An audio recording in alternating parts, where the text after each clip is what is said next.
Bonsoir Linda. Mohamed. Bonsoir. Comment allez-vous? Très bien, merci et vous? Ah, je suis très impatient, j'avoue. Ta. Le suspense va être relevé. C'est l'heure de vous dévoiler le mot gagnant du concours du mot de l'année 2024 sur TV5 Monde. D'abord, je voudrais dire que vous avez été nombreux à participer et je vous en remercie du fond du cœur. On a reçu des centaines de propositions et parmi elles, plusieurs qui pouvaient sincèrement prétendre à être élus mot de l'année. Nous les avons attentivement examinés. Le choix n'a pas été facile. Notre jury, composé de 6 journalistes de la rédaction de TV5 Monde, a finalement choisi le néologisme déconnectitude. Pas mal, non? Pas mal. Déconnectitude, c'est ce qu'on appelle un mot valise formé par déconnexion et attitude. La déconnectitude, c'est une philosophie, c'est un état d'esprit dans lequel on recherche un équilibre entre le monde virtuel et la vie réelle.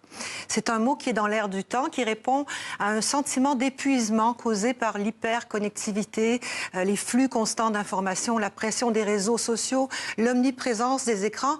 La déconnectitude propose de ralentir pour revenir à des plaisirs simples. Ça vous arrive, vous, Mohamed, d'éteindre votre portable, par exemple? Oui, exactement, de mettre face à la mer, comme ça, sur un rocher, c'est ben voilà. très apaisant. La déconnectitude, ça peut être ça. Ça peut être un week-end sans écran pour se consacrer à des activités comme la lecture, les enfants, une promenade en forêt ou un dîner entre amis. Ça peut être simplement de prendre 1 heure par jour sans connexion, pour méditer, pour écrire, cuisiner ou rien faire. La déconnectitude, c'est pas une condamnation du numérique, c'est une invitation à réfléchir. Est-ce que nous utilisons nos outils ou est-ce que nous en sommes esclaves? Oui. Notre jury a été séduit par ce mot qui sonne bien, qui est bien français, c'est pas un mot étranger, et qui s'inscrit dans une tendance. Déconnectitude a été proposé par Nassim Ouargli, qui vit à Alger. Nassim, il a 24 ans, il est étudiant en français langue étrangère et il est avec nous en direct d'Alger. Bonsoir Nassim. Bonjour Linda, bonjour Mohamed. Bonsoir Nassim, ça va? D'abord, félicitations. Félicitations Nassim pour votre mot de l'année 2024. Comment vous est venue cette idée de déconnectitude? En vérité, je ne connaissais pas ce mot jusqu'au jour où il est apparu dans une discussion en cours du module oral débattu à l'université entre le professeur et nous-mêmes étudiants. Comme on a parlé, le mot déconnectitude, c'est une combinaison entre le mot déconnexion, ou bien une action de se déconnecter. Voilà, de se déconnecter ou bien terminer une session.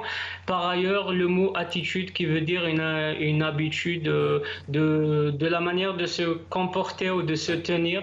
Et comme vous avez dit, ce mot reflète une tendance à rechercher un équilibre entre la vie, entre le monde virtuel et la vie. Mais vous y arrivez, vous, Nassim? Vous y arrivez à adopter la déconnectitude? Vous faites comment? Parfois. Pas vraiment. Ça prend quelle forme pour vous, la déconnectitude, Nassim? Alors, la déconnectitude, bien sûr, peut prendre plusieurs formes dans notre vie quotidienne. Par exemple, prendre la majeure partie de notre temps sans écran et de se concentrer sur des activités plutôt sans technologie, par exemple la lecture, le jardinage, le loisir et le sport. La lecture pas sur la tablette, hein, Nassim? Ah oui, il faut un bouquin, il faut toucher un bouquin quand même. Nassim Ouargli, lauréat du mot de l'année 2024 sur TV5 Monde. Merci pour votre participation. Nassim. Merci pour ce mot, déconnectitude. On souhaite à ce mot, déconnectitude, un brillant avenir. Je remercie toutes celles et ceux qui ont participé par ailleurs à ce premier concours du genre sur TV5 Monde. Je vous souhaite une bonne fin d'année à toutes et à tous et surtout une bonne déconnectitude. C'est très lié quand même aux nouvelles technologies. Moi, vous vous souvenez de ce que j'avais choisi comme mot? Smombi. Absolument. Ouais. Et il n'est pas dans le dictionnaire, on est d'accord? Non.